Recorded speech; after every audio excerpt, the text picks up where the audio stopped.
নমস্কার প্রিয় কৃষক ভাইয়েরা, আপনারা দেখছেন আপনাদের প্রিয় কৃষি বিষয়ক YouTube channel agriculture helper Bengali. প্রিয় কৃষক ভাইয়েরা, আজ আমরা এই ভিডিওতে আলোচনা করব ধান চাষের দ্বিতীয় স্প্রে ব্যবস্থা নিয়ে বা দ্বিতীয় স্প্রের সময় নিয়ে। আমরা এই যে ধান চাষের প্রথম স্প্রেটা কখন করি না, আমরা প্রথম স্প্রে বলে থাকি যে 15 থেকে 20 দিনের মধ্যে আমরা প্রথম স্প্রে ব্যবস্থাটা রাখার চেষ্টা করব। সেখানে একদম কম দামের মধ্যে আমরা কীটনাশক, ছত্রাকনাশক এবং কিছু খাদ্য ব্যবস্থাও রাখতে পারি, সেটা একদম কম দামের মধ্যে। এবার আসবো আমরা দ্বিতীয় স্প্রে ব্যবস্থা বা দ্বিতীয় স্প্রে টাইম নিয়ে, সেটা হচ্ছে কতদিন না 25 থেকে 30 দিন। এবার দেখুন, যারা প্রথম স্প্রে 15 থেকে 20 দিনে করবেন না, তারা অন্তত 20 থেকে 25 দিনের মধ্যেই স্প্রের ব্যবস্থাটা করবেন। এবং আমি তাদেরকে বলবো, আজ আমরা এই ভিডিওতে এই যে দ্বিতীয় স্প্রে ব্যবস্থার কথা বলছি, আপনারা এই ব্যবস্থাটাকে ফলো করুন আপনার প্রথম স্প্রেতে। তো যাই হোক, আমাদের মূল লক্ষ্য হচ্ছে এই যে 25 থেকে 30 দিনে আমরা যে ব্যবস্থাটা রাখবো, স্প্রে ব্যবস্থা রাখবো আমাদের গাছের, সেখানে কি কি ব্যবস্থা থাকবে। প্রথমত কীট দমন ব্যবস্থা বা কীটের হাত থেকে আমাদের ধান গাছকে রক্ষা করার ব্যবস্থা, অর্থাৎ এখানে আমাদের কীটনাশক। দ্বিতীয়ত বিভিন্ন ধরনের ছত্রাকজনিত সমস্যা আমরা দেখতে পাই, তার হাত থেকে আমাদের গাছকে প্রিভেন্টিভ হিসাবে বাঁচানোর সমস্যা। এবং তারপরে থাকছে আমাদের খাবার ব্যবস্থা। তাহলে আমরা এখানে পরপর ব্যবস্থাপনাগুলো নিয়ে আলোচনা করব। এবং এখানে সব থেকে বেশি যেটা গুরুত্বপূর্ণ, সেটা হচ্ছে আমাদের কীট দমন ব্যবস্থা। কীট বলতে কী রকম, আমাদের প্রধান যে ক্ষতিকারক কীট ধানের ক্ষেত্রে, সেটা হচ্ছে মাজরা পোকা। আর এই মাজরা পোকা দমনের জন্য আমরা বলেছি যে আপনার যে এলাকায় আপনি ধান চাষ করেছেন বা আপনার এলাকাতে আপনার যদি দেখেন যে আগে আপনার পূর্ববর্তী সময়ে ধান চাষের সময় আপনার মাজরা পোকার আক্রমণ খুব ব্যাপক পরিমাণে হয়ে থাকে, তাহলে অবশ্যই আপনারা এই 25 থেকে 30 দিনে আপনারা কিন্তু দানাদার কীটনাশক অবশ্যই আপনার জমিতে ব্যবহার করবেন। এবং তার পাশাপাশি যে স্প্রে ব্যবস্থা, এটাও কিন্তু আপনাকে রাখতে হবে।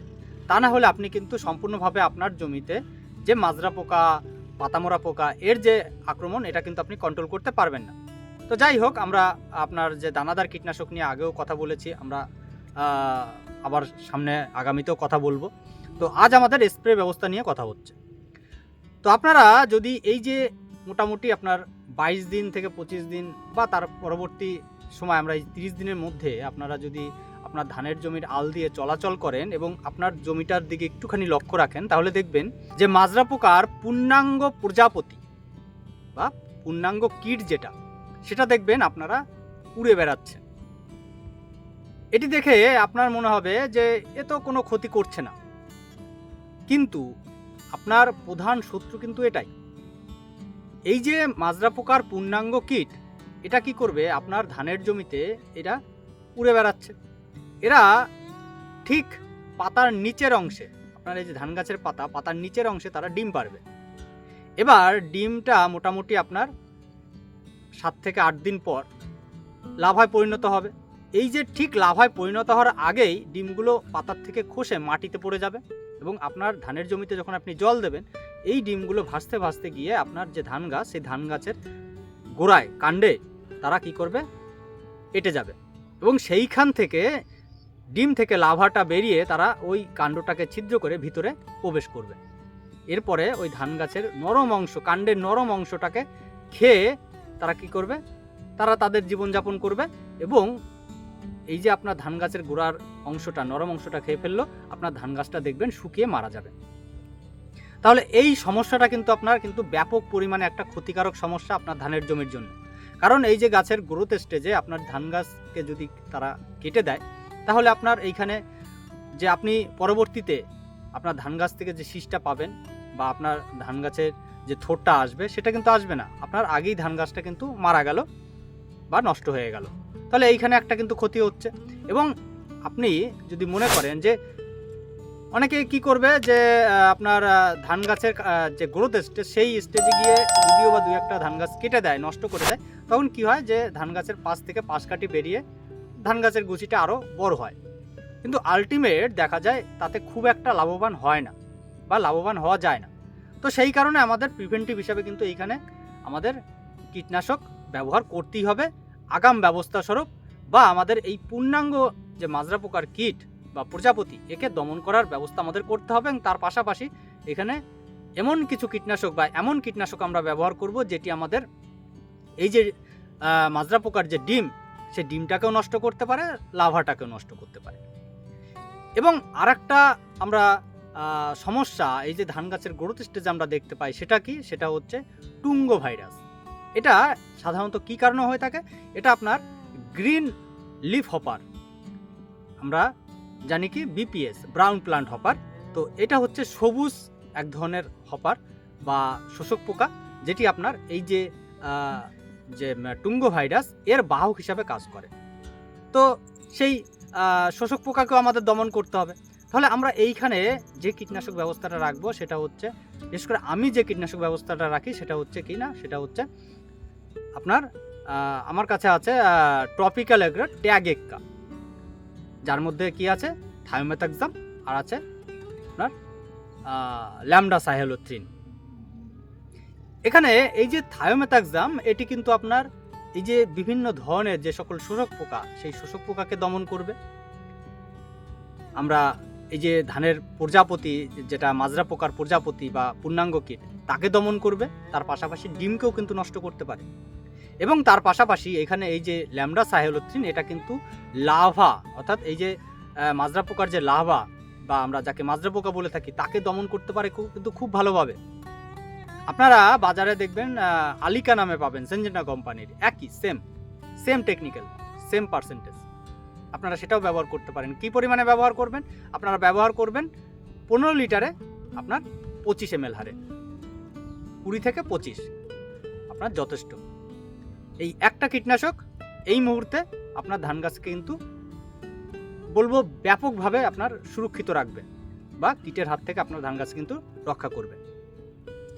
এর পরবর্তীতে আমরা যখন যাব, তখন এর থেকে আরেকটু ভালো টেকনিক্যাল বা নিউ জেনারেশন টেকনিক্যাল যেগুলো আছে সেগুলো ব্যবহার করব। আপাতত আমরা এটাই যদি ব্যবহার করি তাহলে কিন্তু আমাদের ধান গাছ সুরক্ষিত থাকবে কীটের হাত থেকে। একসাথে দু ধরনের অ্যাকশন আমরা এর মধ্যে দেখতে পাই কিন্তু। আপনার একটা হচ্ছে বিভিন্ন ধরনের শোষকের হাত থেকে রক্ষা করবে, বিভিন্ন ধরনের মাজরা লার্ভা জাতীয় কীটের হাত থেকে ধান গাছকে রক্ষা করবে। দুটো টেকনিক্যাল, দু ধরনের কাজ একই সাথে আমরা দেখতে পাই। এবার আসবো আমরা রোগ বলতে আমাদের ধান গাছের এই যে গ্রোথ স্টেজ, এই সময় কি ধরনের রোগ আমরা দেখতে পাই? এক হচ্ছে ব্লাস্ট, এক হচ্ছে ব্রাউন স্পট, এই যে বাদামি দাগ যাকে বলি। তো এই ধরনের রোগগুলো আমরা দেখতে পাই বা আমাদের পরবর্তীতে আসার সম্ভাবনা থাকে। আর এই যে বর্তমানে ওয়েদার তো আমরা সকলেই জানেন, রাত্রে ঠান্ডা, এখন বর্তমানে আজকাল আবার কুয়াশাও পড়ছে রাত্রে, ভোর রাত্রের দিকে, আর দিনের বেলা প্রচণ্ড গরম। তো এই সময় এই ধরনের রোগ সমস্যা আমরা দেখতে পাই।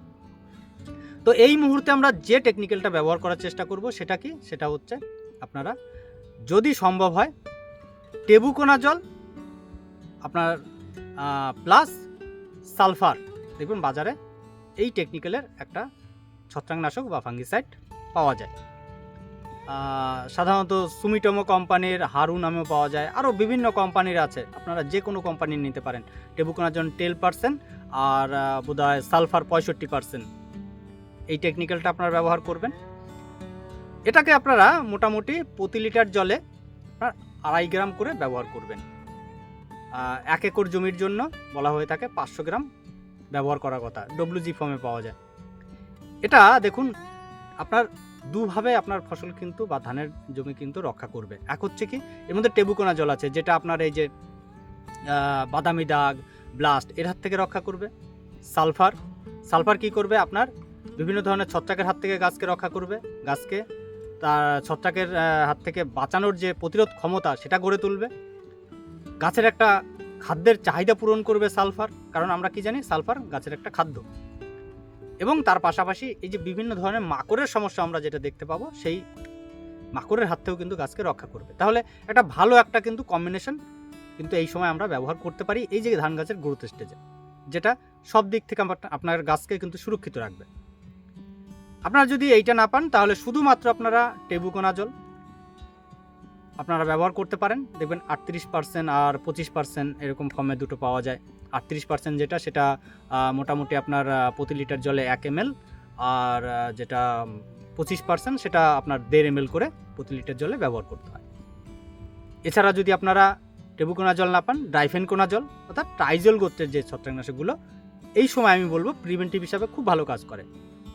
আপনার ডাইফেনকোনাজল, সাধারণত স্কোর, সেঞ্জিনা কোম্পানি স্কোরের মধ্যে আছে, এছাড়া বিভিন্ন কোম্পানি আছে লোকাল। আপনি যে কোম্পানি পান না কেন টেকনিক্যালগুলো আপনি একটু মনে রাখবেন বা আপনারা মনে রাখবেন, টেকনিক্যালগুলো একটু দেখবেন ডাইফেনকোনাজল 25%, এটাও আপনারা ব্যবহার করতে পারেন।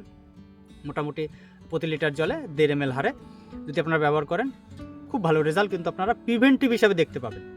আমি বলছি না কিউরেটিভ, প্রিভেন্টিভ হিসাবে। আর এই সময় আমাদের ধান গাছে করতেছে, এখানে আমার মনে হয় না কারো জমিতে খুব একটা আক্রমণ আপনারা দেখছেন বা দেখতে পাচ্ছেন। তো এগুলো প্রিভেন্টিভ আমরা স্প্রে, এরপরে আসবো আমরা কিউরেটিভ প্লাস প্রিভেন্টিভ। তো এই গেল আমাদের কীট ব্যবস্থা, মানে কীট দমন ব্যবস্থা এবং রোগ দমন ব্যবস্থা। এবার আসবে আমরা খাদ্য ব্যবস্থা। দেখুন এই সময় ধান গাছের যখন গ্রোথ স্টেজ থাকে, আমরা পূর্ববর্তীতে যে সকল সার ব্যবস্থা নিয়ে আলোচনা করেছি বা প্রথম স্প্রেতে যে ব্যবস্থাগুলো নিয়ে আলোচনা করেছি সেটা মোটামুটি আমরা কমপ্লিট করে দিয়েছি। তারপরেও এখানে গ্রোথ স্টেজে গিয়ে একটা সমস্যা আমরা অনেক সময় দেখতে পাই, সেটা হচ্ছে কি না, সেটা হচ্ছে আপনার ফেরাস আয়রনের সমস্যা। দেখবেন পাতাগুলো সাদাটে ভাব হয়ে যায়, সবুজাভ ভাবটা কম থাকে, সাদাটে, হলুদ নয় কিন্তু সাদাটে মতো ভাব। তার মানে কি আপনার আয়রনের সমস্যা। আর এই রকম যদি হয়ে থাকে তাহলে যেটা ব্যবহার করবেন সেটা হচ্ছে কিনা ফেরাস সালফেট। দেখুন তার মধ্যে কি আছে, আয়রন আছে, লৌহ যাকে বলি। তো ফেরাস এবং সালফার দুটোই আছে। আমরা এই যে যদি ধান গাছের পাতা হলুদাভ ভাব থাকে তাহলে অনেক সময় সালফারের ঘাটতি হয়ে থাকে। তো তাহলে আমাদের সালফারের ঘাটতিটাও পূরণ করবে, প্লাস আমাদের আয়রনের ঘাটতিটাও পূরণ করবে। তাহলে আমরা একই সাথে কিন্তু আমরা দুটো পেয়ে যাচ্ছি, ফেরাস সালফেট। ফেরাস আছে, আয়রন এবং সালফার। তাহলে আমাদের ধান গাছকে কিন্তু সবুজাভ গ্রোথ বা আমাদের ধান গাছের যে সবুজাভ ভাব সেটা কিন্তু বজায় থাকবে। এর ফলে আমাদের কিন্তু গাছের যে গ্রোথের সমস্যা সেটা কিন্তু হবে না। তো আমরা মোটামুটি এই ফেরাস সালফেট কী পরিমাণে ব্যবহার করব, আমরা প্রতি 15 লিটারে মোটামুটি আমরা 50 গ্রাম পরিমাণে যদি ব্যবহার করি তাহলে কিন্তু এইখানে আমার মনে হয় ভালো একটা রেজাল্ট কিন্তু আমরা দেখতে পাবো। তো যাই হোক প্রিয় কৃষক ভাইয়েরা, আশা করি এই যে ধান চাষের আমরা দ্বিতীয় স্প্রে নিয়ে যে আলোচনাটা করলাম আপনাদের কিছুটা হলে উপকার আসবে। যদি ভিডিওটি ভালো লেগে থাকে তাহলে ভিডিওটিকে অবশ্যই লাইক করবেন, ভিডিওটি শেয়ার করবেন, আর কেউ জানা থাকলে অবশ্যই কমেন্ট করে জানাবেন। তাহলে আজ এই পর্যন্ত, দেখা হবে পরবর্তী ভিডিওতে। নমস্কার।